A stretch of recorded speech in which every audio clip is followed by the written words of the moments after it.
Flooding has had a wide impact across coastal cities in KwaZulu-Natal and the Eastern Cape in recent days. Communities in low-lying areas are most severely affected. There are calls for more to be done to fix and maintain infrastructure to reduce the impact of floods. For more on this, I'm joined by Professor Hangwelani, Magidimisha-Chipungu from the Department of Town and Regional Planning at the University of KwaZulu-Natal. Prof, a very good afternoon to you. Thank you very much for your time. We are finding, in fact, the two provinces, KZN in particular, are finding themselves in a situation where these kinds of weather conditions are now frequently visiting these two provinces. But we are not seeing an improvement in infrastructure that's commensurate with what has been happening and what we are told is going to happen more often going into the future. Yes, good afternoon to all your viewers. I agree with you. We are seeing the severe weather conditions continue to happen and affecting most people in our cities. Especially in the KZN province and in the Eastern Cape. But we must also note that this is just the preamble of what is yet to come. So even other provinces, we expect them to be affected in the near future because we do understand the impact of climate change is global and is coming at a very great speed, and we need to react accordingly. The interesting, Prof, only yesterday I was talking to the mayor of Nelson Mandela Bay. We're talking about how severely parts of that municipality have been hit over the past couple of days. And this is the same municipality that only a short while ago we were told that it has returned more than 300 million rands that was earmarked for infrastructure back to the national fiscus. And we're not seeing the kind of movement from local authorities across the board in these two provinces. In other words, we're not seeing them being agile in terms of their ability to fix infrastructure and to fix it quickly.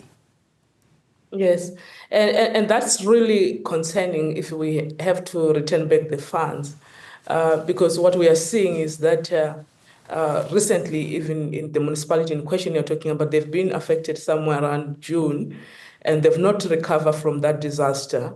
Now they've got another disaster which hit their municipalities. The question is why the resources are being returned, and there are a number of reasons here. It could be a pure issue around the management of funds and the usage and the ability and the capacity to use money and having the plan in place, because it's very difficult to not use money, if you don't have a plan. But also it could be a question of when did you get that money so then you are able to use it, because remember, the money that you get from Treasury has got a time frame at which you have to spend. And by the time when they have to go through the bureaucracy within the municipality to try to procure all the processes, then you find that then they're not able to make it on time. I think there's a need to relook at the procurement processes as it relates to flooding or any other natural disaster. We need to follow a different path compared to the other ones, which are well monitored, but also which are fast enough for us to be able to use money for the infrastructure. But also, I think what we're supposed to do, even not during disaster, is also to start channeling money to prepare for the disaster before the disaster comes, so that we are able to minimize the impact. And we need to channel quite a bit of resources there. Now, if you're going to have disaster somewhere around June and come somewhere around November, October there, and you have not recovered, of course, we're not saying you're going to recover over one day, but we should see some progress. Nature doesn't really warn us well in advance with the accuracy that this will happen, but we need to be prepared. And there are basic things that we need to do, especially when we have to deal with the infrastructure. And if you look at the areas which are heavily affected, amongst others, are the areas which are in low-lying areas, but also including your residential areas, which are informal settlements. And if you look at the structures and the quality and the material used there, it's something that we need to look at it from urban planning perspective, but also from a compliance perspective, and see how do we manage. The question that we need to ask ourselves is that what is the strategy that we have as a country to deal with disaster, because this is going to get worse. Interestingly, Prof, the mayor yesterday blamed it on the fact that they haven't had a permanent city manager in a long time. The same applies to CEFO.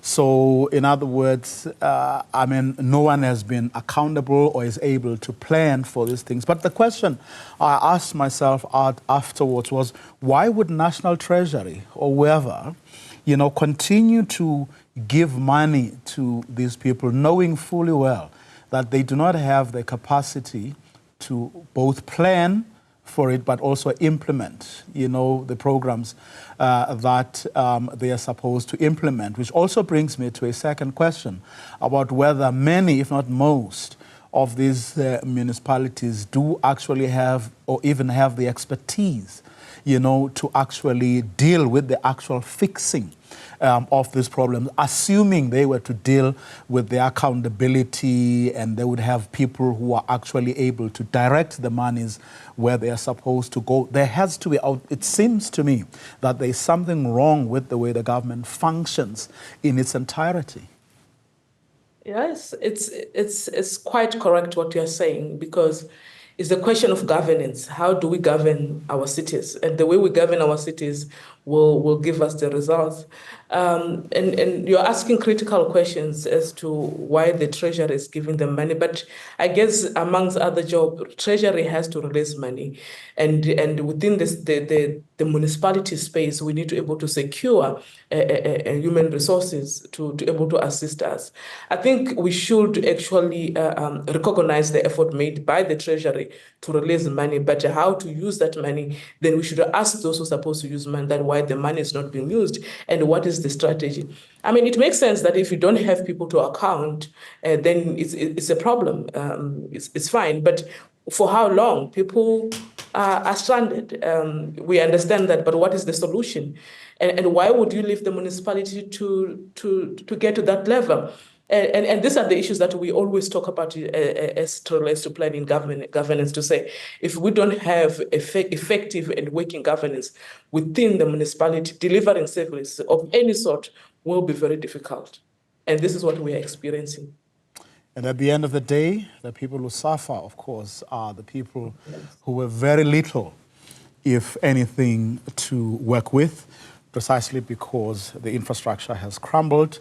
And these weather conditions, which you are saying are not about to let up anytime soon, are going to continue to come on. But the people down there are the ones who are going to feel the impact of what is or isn't working at whatever level of government. Prof, let's leave it there for now. Let me thank you very much for your time.